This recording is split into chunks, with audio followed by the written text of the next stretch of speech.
Hi, this is Kevin with a little recap of Season 8, Episode 5, The Bells. So I'm just going to get right into it. I'm just going to, say it like it is. The bells. When the bells sounded, King's Landing was supposed to surrender.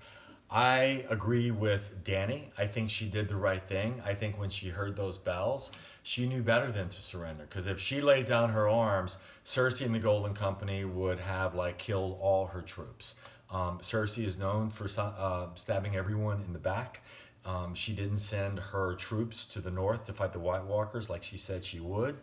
And Danny has finally been like, enough already, right? Everyone keeps turning on me, stabbing me in the back. He's like, I'm going to really give them what's due. It was the Targaryens really who created King's Landing, built the Red Keep, built, Maegor's Vast, all that stuff. And she's like, you know what? We built this city. I'm destroying this city. I'm going to burn every motherfucker that's running around. And I'm coming for you, Cersei. And I don't disagree with what she did. Yes, she's falling to kind of crazy mad king heiress syndrome. You kind of saw that in the last few episodes.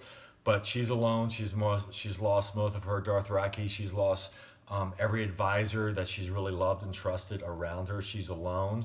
And so she's becoming crazy, loco.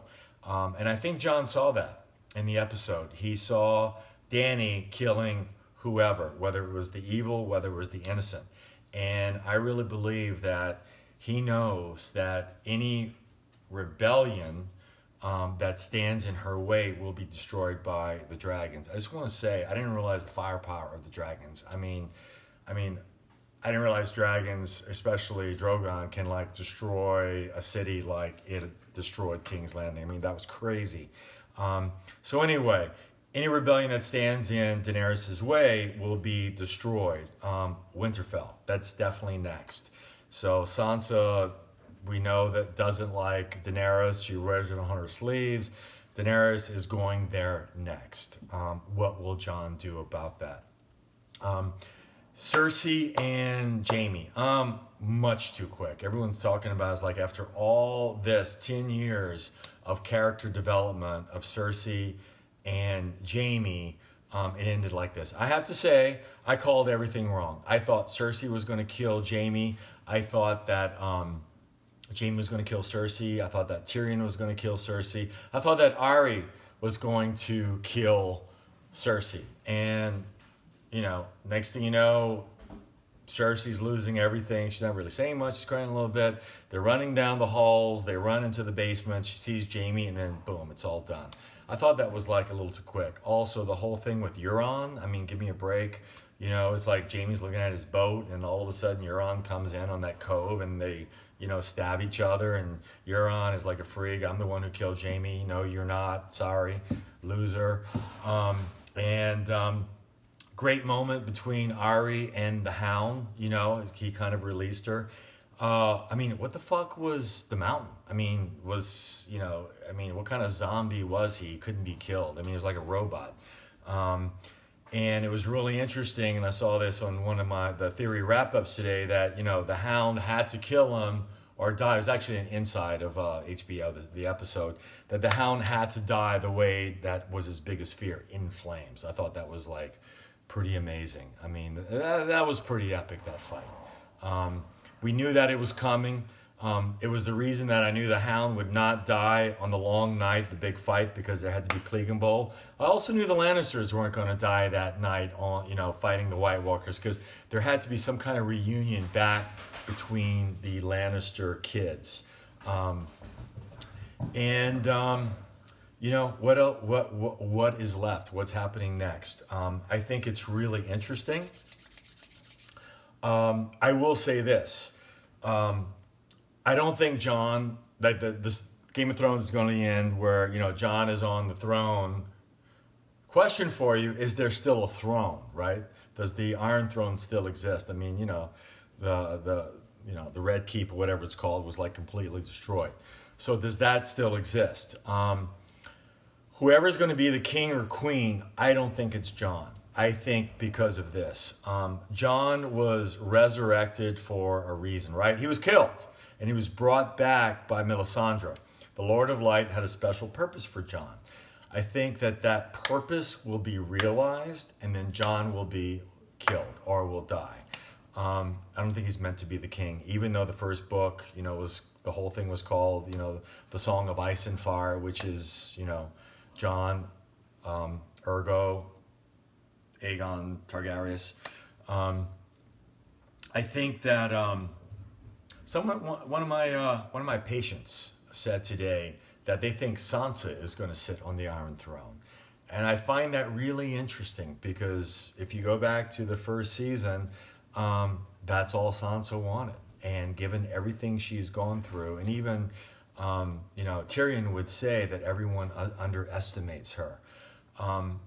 Or I'm going to backtrack a little bit. I actually don't think that the Iron Throne will exist anymore. I think that it will go back to the time of the Seven Kingdoms, which is how it was before the Targaryens arrived. Remember, the Targaryens were kind of this alien influence that came with their dragons and took all the Seven Kingdoms under one throne. And I think maybe the time of one king to rule them all is done, right? Maybe it's time for the Seven Kingdoms to have their kingdoms back. Maybe it's time the Targaryens are pushed back, right? And I think that I think that is what's going to happen. I think that Jon is going to kill Dany, and Jon's probably going to die in the battle. But he was resurrected. He's not meant to be alive right now. Everyone that has been resurrected has served their purpose and is now gone. So that's my thinking. I think that Arya still plays a part, not quite sure. But I think Sansa might end up on top. And she may be married to Tyrion. She may be the queen. He may be the king.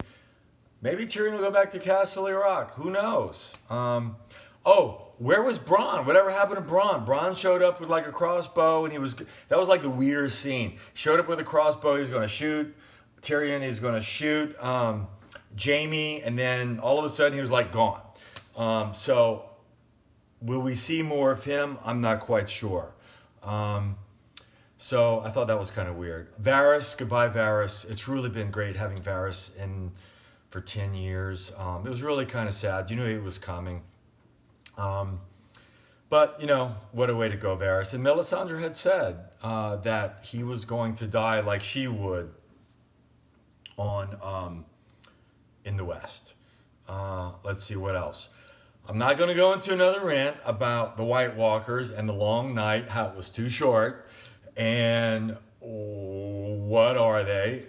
Different people keep saying, we haven't heard the last of them, like as if something's going to come back from the White Walkers because they were all like crystallized, which is a whole nother conversation that we can have. Is like, why is it that whenever like the lead vampire is like killed, all the others like blow up, they explode? It's the weirdest thing. So anyway, but if they go back to fight in the north, maybe there is something left with the White Walkers. Bran, I don't know.